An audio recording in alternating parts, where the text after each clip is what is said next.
Hey everybody, Mr. Eric here, and today I've got just a super fast little review for you of this little guy, a Suca Audio little tube buffer.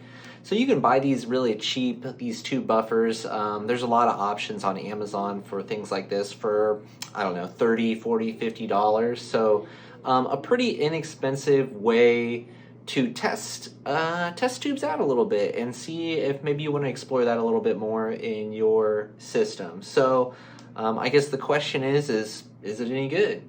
Let me show you what it looks like and what its features are, and we can talk about maybe some different applications where you might want to apply one of these little things.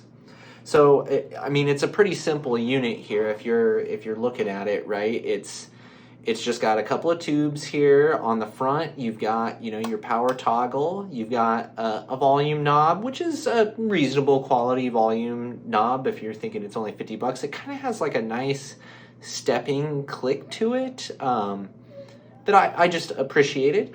And then, of course, you got a couple of tone controls here for bass and treble, which, again, I really appreciate on a device like this because, obviously, if you're putting something like this into your chain, you're not shooting for, supreme clarity and transparency. The whole point of this is to alter the sound with some tubes, right? To play around with it, to see if you can distort the music in some sort of a pleasurable way. So, again, I appreciate having those tone controls just to have a little bit of control over it.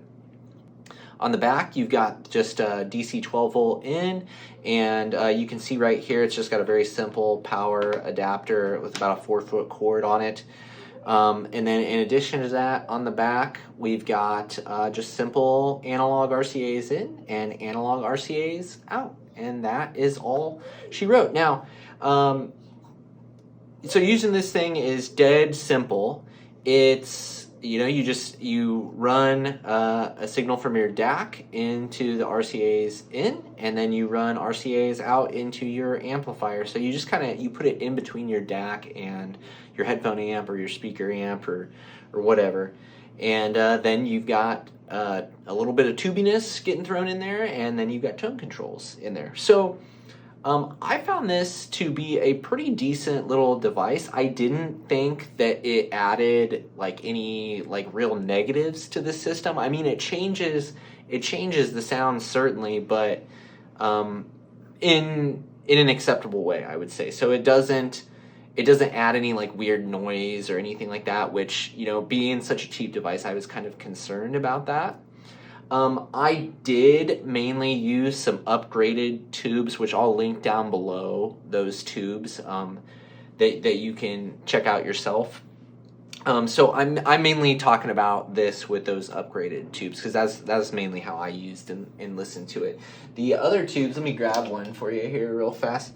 The other tubes are really tall and skinny, and they just looked a little odd, I guess. I don't know. Obviously, there's probably not the highest quality tubes that they're included in this. So, and I read a lot of people suggested these GE tubes as replacements, and they're only about $15. So I figured, what the hey.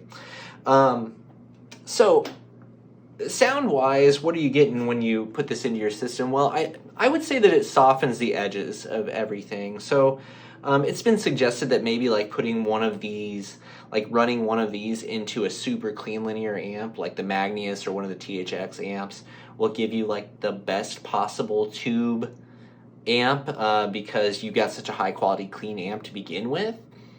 I didn't really find that to be the case. I didn't hate the sound coming out of this, and I thought it did a nice job really of softening and making the music a little more chill. Specifically, I thought vocals were taken back a little bit and just presented in a very mellow way. So if you feel like your system's maybe a little harsh, or if you've got, like I said, a really linear amp, like a THX amp or something like that, and every now and then you're that's just great on me a little bit, there's a little bit too edgy, then I think, yeah, maybe throwing this in your chain and trying one of these tube buffers out might be a cheap, fairly inexpensive way to test tube waters and maybe to use in limited applications. Now, if you get this and you kind of like that tube sound, I do think that there are better options out there tube amp wise that will get you better quality, and just make it easier for you to experiment more with tubes. So if you've been watching this channel at all, you'll know that I'm a big fan of the Cavalli Tube Hybrid amp. Those can be had for only, $100, $125 on the used market, which makes it not a whole lot more expensive than this. And they use the 6922 tubes, which means there's a lot of options out there for rolling, whereas this one I didn't find as many options. Not that I spent a lot of time looking though. But I find that the sound quality of that, I much prefer to the sound quality of this through my Mangius.